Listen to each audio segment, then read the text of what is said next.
வணக்கம். இன்றைக்கி நம்ம பார்க்க போகிற சமையல் ஒரு அருமையான சோளம் பச்சை பயிர் வச்சு கஞ்சி ரெசிபி தான் பார்க்க போகிறோம். நல்ல ஒரு ஆரோக்கியமான ரெசிபி. கால்சியம் சத்து, இரும்பு சத்து, அயன் சத்து, எல்லா சத்துக்களும் நிறைந்த ஒரு அருமையான கஞ்சி. ரெகுலராக எடுத்துகிட்டு வந்தீங்கன்னா உங்களுக்கு எல்லா சத்துமே கிடைக்கும். சத்து குறைபாடு வரவே வராது.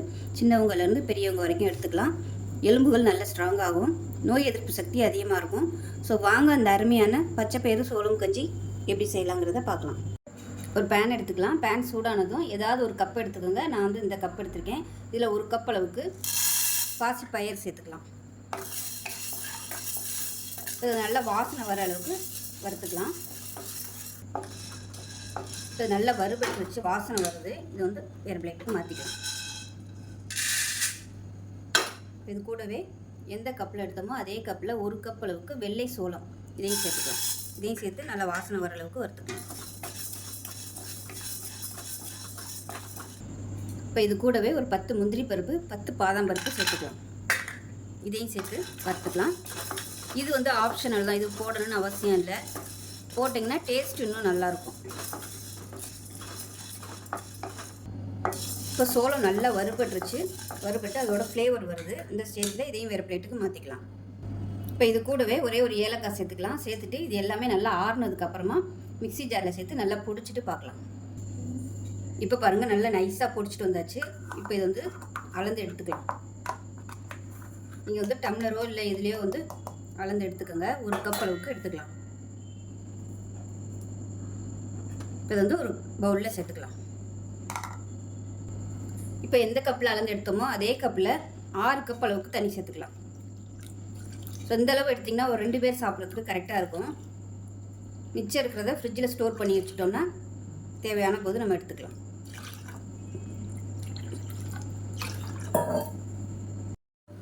இப்போ அதை கலந்து விட்டுட்டு கேஸ் ஆன் பண்ணி விட்டுக்கலாம். கைவிடாமல் கிளறிட்டே இருக்கணும்.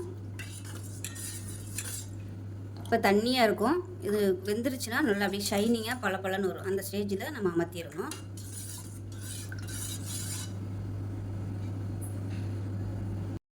சோளத்தில் நிறைய இரும்பு சத்து இருக்கிறதுனால ரத்த சோகை உள்ளவங்க டெய்லி எடுத்துகிட்டு வந்தீங்கன்னா உங்களுக்கு நல்ல ஹீமோகுளோபின் லெவல் வந்து நல்லா அதிகமாகும். அதே சமயம் பிபி இருக்கிறவங்களும் இதை வந்து ரெகுலராக எடுத்துகிட்டு வந்தீங்கன்னா பிபி வந்து நல்லா குறையும். சுகர் இருக்கிறவங்களும் தாராளமாக எடுத்துக்கலாம். சுகர் இருக்கிறவங்க இனிப்பு போடாமல் நீங்கள் வந்து மோரோ இல்லை வெறும் உப்பு போட்டு கூட நீங்கள் குடிச்சிக்கலாம். அதே மாதிரி புரோட்டீன் சத்து வந்து பச்சை பயிரில் நிறைய இருக்குது. மாவுச்சத்து கம்மியாக இருக்கிறதுனால உடல் எடை குறைக்கணும்னு நினைக்கிறவங்க தாராளமாக இதை எடுத்துக்கலாம். எலும்பு தேய்மானம் இருக்கிறவங்களும் இதை ரெகுலராக எடுத்துக்கலாம். மூட்டு வலி, கை வலி பிரச்சனை இருக்கிறவங்க கூட இந்த கஞ்சி ரெகுலராக எடுத்துகிட்டு வந்திங்கன்னா உங்களுக்கு கால்சியம் சத்து அதிகமாகி மூட்டு வலி இதெல்லாம் வராது. இப்போ வந்து நல்லா கொதிச்சிருச்சு பாருங்கள், நுரைச்சி வருது பாருங்கள். இந்த ஸ்டேஜில் நம்ம சக்கரை சேர்த்துக்கலாம். நான் வந்து சுத்தமான ஆர்கானிக் சக்கரை சேர்த்துருக்கேன். இந்த கப்பில் தான் நம்ம அளந்து எடுத்தோம். இதே கப்பில் 1.5 கப் அளவுக்கு சேர்த்துக்கலாம். இனிப்பு சுவை வந்து உங்களுக்கு தகுந்த மாதிரி சேர்த்துக்கோங்க. இது ஆர்கானிக் சக்கரை வந்து கொஞ்சம் இனிப்பு கம்மியாக தான் இருக்கும். நார்மலாக போடுறத விட கொஞ்சம் எக்ஸ்ட்ரா தான் நம்ம போடுற மாதிரி வரும். கருப்பட்டி சேர்க்குறனாலும் சேர்த்துக்கலாம். கருப்பட்டி சேர்க்குறதா இருந்தால் தனியாக கொஞ்சமாக தண்ணி ஊற்றி வடிகட்டிட்டு சேர்த்துக்கோங்க.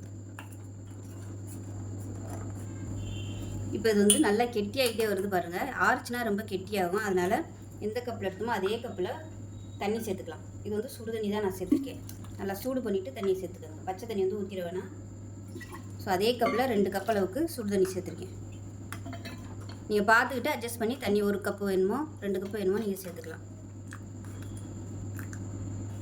இப்போ நல்லா கொதிச்சிருச்சு. அதே கப்பில் எந்த கப்பில் எடுத்தோமோ அதே கப்பில் 1 கப் அளவுக்கு துருவன தேங்காய் சேர்த்துக்கலாம். இதுக்கு பதிலாக நீங்கள் தேங்காய் பால் சேர்க்குறனாலும் சேர்த்துக்கலாம்.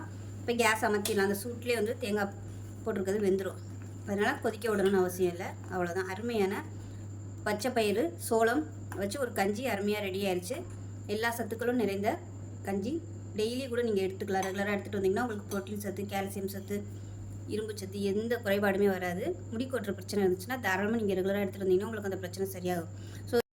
சோளம் பச்சை பயிர் சாப்பிட்றதுனால என்னென்ன பெனிஃபிட் அப்படிங்கிறத நான் டிஸ்கிரிப்ஷனில் வந்து நான் கொடுக்குறேன். விருப்பப்பட்டால் செக் பண்ணி பார்த்துக்கோங்க. ஸோ இந்த வீடியோ பிடிச்சிச்சுன்னா லைக் பண்ணுங்கள், கமெண்ட் பண்ணுங்கள், சேனலை சப்ஸ்கிரைப் பண்ணுங்கள், பக்கத்தில் உள்ள பெல் பட்டனையும் ப்ரெஸ் பண்ணுங்கள். நன்றி.